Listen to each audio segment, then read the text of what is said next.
Hello, everyone, and welcome back to George Messa's Bass Player University and my 4 free lessons that I'm offering in order for everyone to just get an idea of what goes on here and just some of the things that we'll be talking about. And this, of course, does not include all of the different ways that I approach the lesson structure, the tests every month, the weekly progress reports that I give you, the constant back and forth feedback in the chat, at the Telegram chat that you get access to. This also houses all of the content that we create in the class.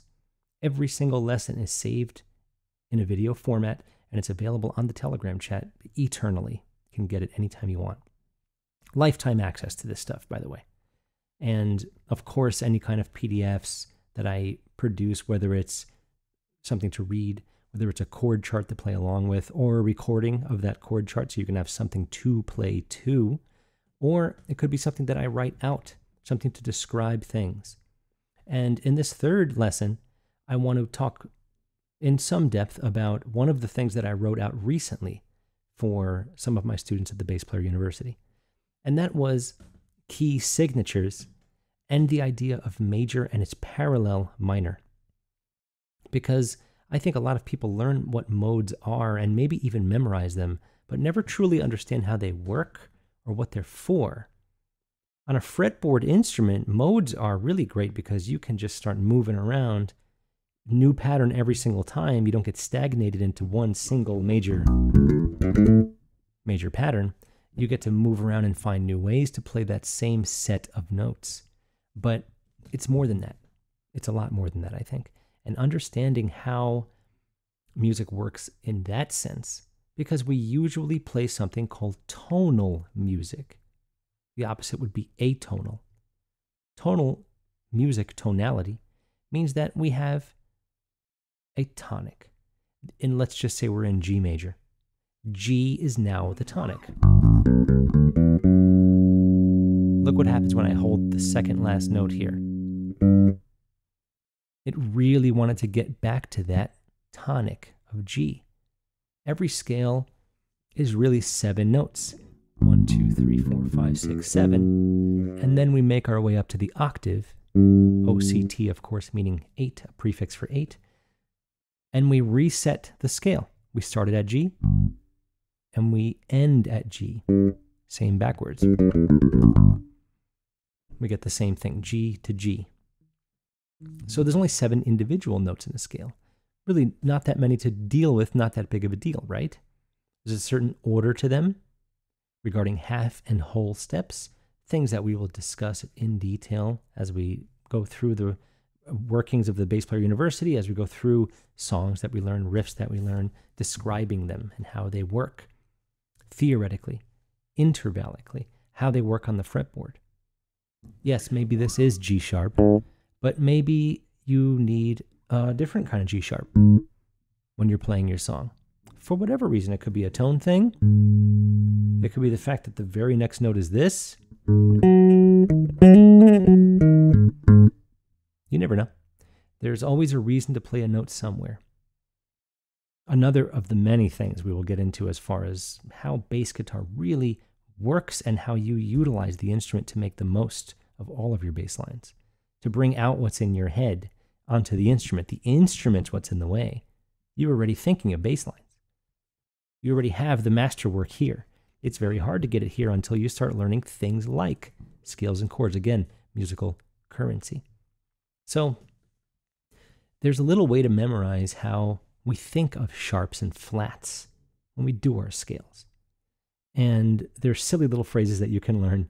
Fat cats get dizzy after eating bacon. Fat cats get drunk at every bar. F, C, G, D, A, E, B. And in there I said G, D, A, E. There's our strings. So if we look at a circle of fifths, we will actually see that our string letters are in there, forward and backwards. And having said the number 7 earlier, we'll be dealing with numbers at some level. It's not going to be advanced algebra or some crazy geometry, but we do need math for music. Another thing that we will, of course, discuss here in detail.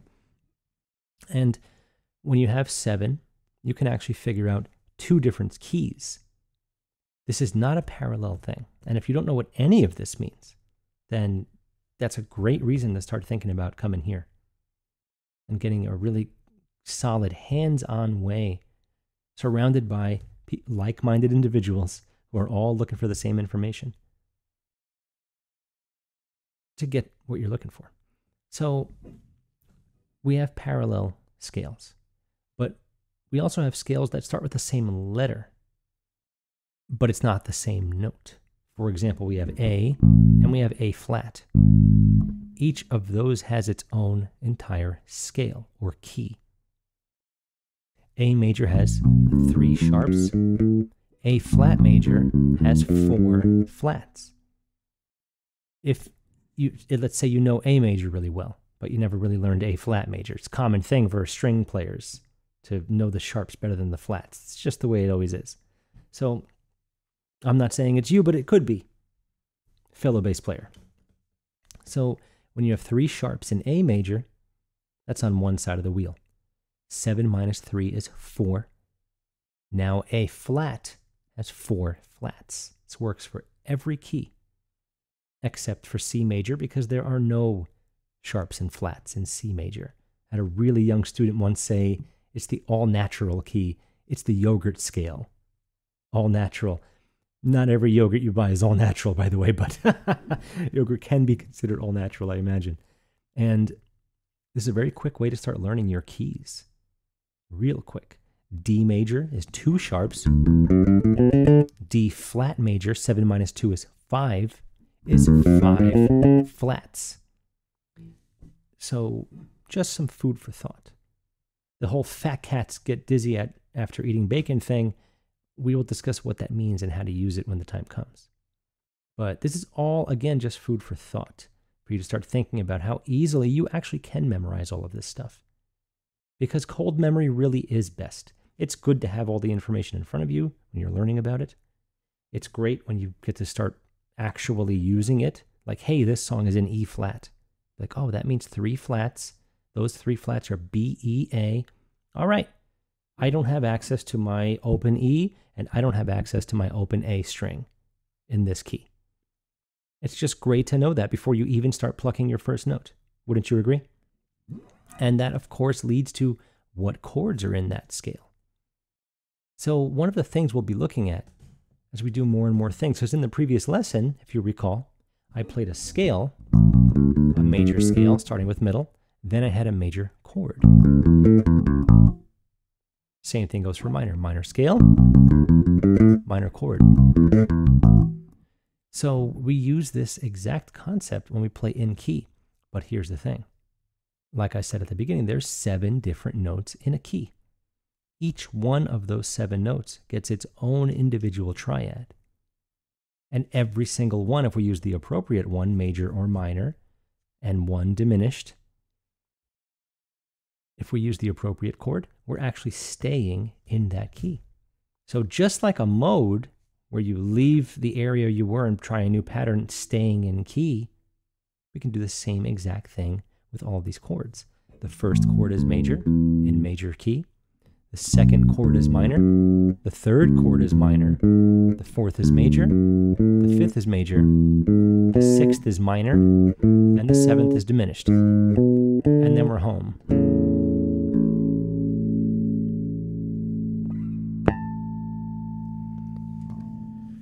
So think about that. It's a very, very powerful tool. If I'm in B minor, I have a D major chord available. I have an E minor chord available. I have a C sharp diminished chord. All of these things turn into you not only knowing exactly what a song may already have just by hearing what the first chord is. That's how some of the masters, and I'm very good at this myself, can catch a song right away because we know what to expect from it. If it veers from that path, I know what it's done because now I know, okay, I heard that weird chord. It must be using a major instead of a minor. Or maybe they're using a note that's actually not in the key. That's what's called chromatic. So all of these things are a big factor when you're learning songs and when you're getting very good, when you really start taking this thing seriously. Because the ultimate thing that comes from this is you can start moving around the fretboard pretty freely because chords go up and chords go down. Now I start to see I have this full command of these two areas, and I also know what's going on in between too. So it really helps. You remember last time I had done a whole like double octave triad. Spreading yourself out around the fingerboard is one of the best ways to start getting more comfy with moving around. A lot of people are afraid to move around at first. There's like that no man's land from the 8th to 11th fret. A lot of people don't know what notes are sitting in there very often. We'll use the power of the octave to find those very easily until it's memorized cold. And I can always make sure you're on the right path for that. So think about how powerful that is. I think it's come in handy for me big time. And especially if you stick to rigid patterns at first. If you always do your minor chord like this instead of this or this. If you find the same pattern every time with the same starting finger, you'll automatically have the chord, and then you'll have less to think about. And again, helps you latch onto songs. Most songs are sitting in a pentatonic minor.